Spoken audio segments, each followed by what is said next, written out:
Home loan लेना हुआ महंगा, जाने क्यों बढ़कर आएगी ईएमआई, लोन की ब्याज दरों में कितनी हुई बढ़ोतरी। देश में लगातार बढ़ती हुई महंगाई से निपटने के लिए रिजर्व बैंक ऑफ इंडिया ने रेपो रेट में बढ़ोतरी कर दी है।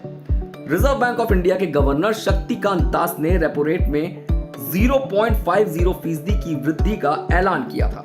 इसके साथ ही अब बैंक से लोन लेना आपके लिए महंगा हो जाएगा, क्योंकि रेपो रेट के बढ़ने के चलते होम कार समेत सभी लोन पर आपकी ईएमआई बढ़कर आएगी। भारतीय रिजर्व बैंक के ऐलान के बाद अब रेपो रेट 5.40 से बढ़कर 5.90% हो चुका है। अब आप सोचेंगे कि रेपो रेट है क्या, तो चलिए हम बताते हैं। दरअसल सभी बैंक ब्याज की दरें तय करने के लिए रेपो रेट को एक बेंचमार्क की तरह इस्तेमाल करती हैं। इसीलिए रेपो रेट में अगर कोई भी बदलाव होता है तो उसका सीधा असर बैंक लोन और ईएमआई पर पड़ता है, क्योंकि अगर रेपो रेट बढ़ता है तो बैंक लोन पर इंटरेस्ट बढ़ा देता है, लेकिन अगर रेपो रेट घटता है तो लोन सस्ता हो जाता है। अब इस बार की बात ले लीजिए। इस बार नीतिगत दरों में वृद्धि के कारण होम लोन की दरें अब 8.55% को पार कर जाएंगी। ऐसे में लोगों के लिए लोन लेना अब महंगा हो जाएगा। House loan company HDFC limited ने शुक्रवार को लोन पर ब्याज दर 0.50% बढ़ा दी।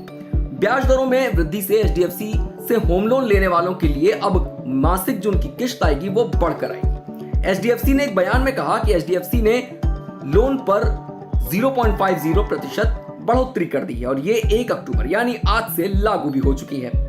वैसे यहां आपको ये बताना बेहद जरूरी है कि इस संस्थान ने बीते 5 महीने में ब्याज दरों में 7वीं बार वृद्धि की है। जी हां, पिछले 5 महीनों में एचडीएफसी ने ब्याज दरों में 7वीं बार इजाफा किया है।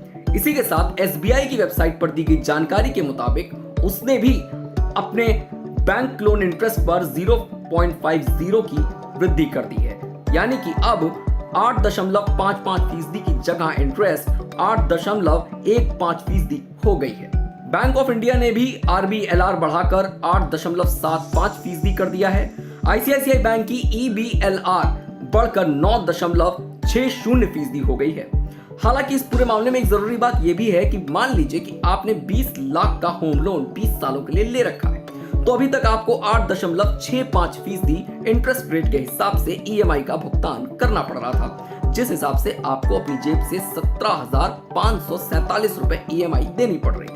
लेकिन अब रेपो रेट में 50 बेसिस पॉइंट की बढ़ोतरी हो गई है। इसके बाद 9.15% ब्याज दर हो गई है, जिस पर आपको 18,188 रुपए ईएमआई चुकानी पड़ेगी। इस बढ़ोतरी पर आरबीआई का सीधा तर्क यह है कि उनकी नीति निरंतर बढ़ती हुई महंगाई पर लगाम लगाने की है।